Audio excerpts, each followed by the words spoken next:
সকাল থেকে আমাদের নজর রয়েছে যেদিকে আজ রাজ্যের 3টে কেন্দ্রে ভোট গ্রহণ প্রক্রিয়া ইতিমধ্যেই চলছে। আপনারা জানেন রায়গঞ্জ, বালুরঘাট এবং দার্জিলিং এই 3 কেন্দ্রে কিন্তু ভোট গ্রহণ প্রক্রিয়া চলছে। কিন্তু তার পাশাপাশি নজর রাখবো যে বড় খবরের দিকে, ময়নায় বাচ্চায় যুবকের দেহ উদ্ধার ঘিরে চাঞ্চল্যের সৃষ্টি হয়েছে। একদিন নিখোঁজ থাকার পর উদ্ধার দেহ।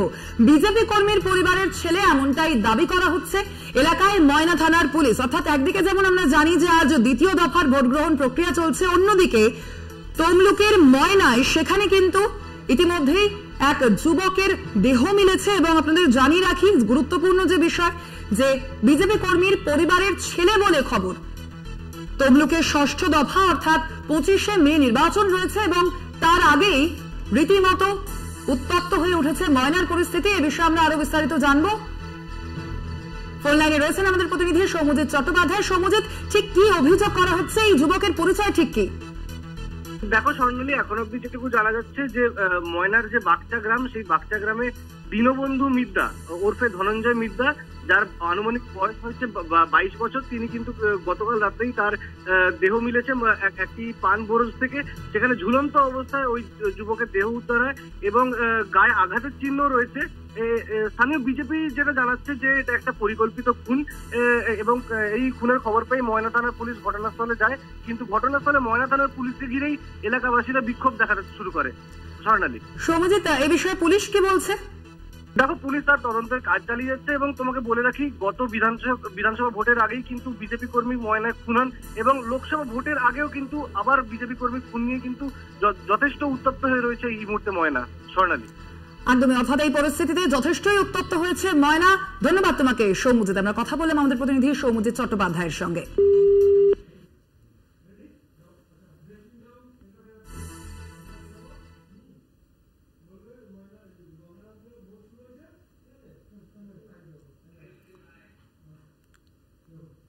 ময়না থেকে এবার আমরা সরাসরি চলে যাব বালুরঘাটের গঙ্গারামপুরে। সেখান থেকে সরাসরি রয়েছেন আমাদের প্রতিনিধি পীযূষ সরকার। আমরা জানি আজ সকাল 7টা থেকে ভোট গ্রহণ প্রক্রিয়া যেমন শুরু হয়েছে, সেই মতোই কিন্তু ইতিমধ্যেই বিভিন্ন ভোট কেন্দ্রের যে বাইরে সেখানে কিন্তু ভিড় চোখে পড়ছে। অর্থাৎ সাধারণ মানুষ তাদের যে মতদান, সেই মতদান করার জন্য কিন্তু ইতিমধ্যেই বিভিন্ন ভোট কেন্দ্রের বাইরে ইতিমধ্যেই পৌঁছে গিয়েছেন। আপনারা দেখতে পাচ্ছেন সেই ছবি এবং সেখান থেকে গঙ্গারামপুর থেকে সরাসরি রয়েছেন আমাদের প্রতিনিধি পীযূষ সরকার।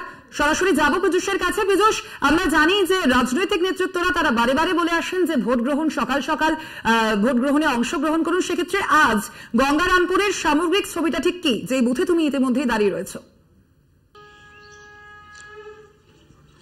দেখো, এই মুহূর্তে যে বুথে আমরা দাঁড়িয়ে রয়েছি তার চেয়ে গুরুত্বপূর্ণ বিষয় হলো যে ভোট গ্রহণ কেন্দ্র কিন্তু ভোট গ্রহণ প্রক্রিয়া তা কিন্তু 7টা থেকে শুরু হলেও লাইন কিন্তু বিভিন্ন জায়গায় দেখা গিয়েছে 5টা কি 5:30 থেকে। এবং প্রায় বলা চলে যে যেহেতু একটা প্রত্যেকটি জায়গাতেই গরমের প্রবাহ যেহেতু বাড়ছে বারবার করে, সেই কারণের জন্যই মহিলা বা বয়স্করা তারা কিন্তু সকাল সকাল কিন্তু ভোট দিতে কিন্তু তারা কিন্তু যাওয়ার জন্য কিন্তু দেখা যাচ্ছে। এই মুহূর্তে কিন্তু আমরা দাঁড়িয়ে রয়েছি তৃণমূল প্রার্থী বিপ্লব মিত্রের বাড়ির একদম সামনে। আর কিছুক্ষণ বাদেই তিনি কিন্তু ভোট দিতে যাবেন তার পার্শ্ববর্তী যে স্কুল রয়েছে সেই স্কুলে বা ভোট গ্রহণ কেন্দ্রে। এই মুহূর্তে আমরা ঠিক তার বাড়ির সামনে রয়েছি। মূলত আর হয়তো 10 থেকে 15 মিনিট তারপরেই কিন্তু তিনি এই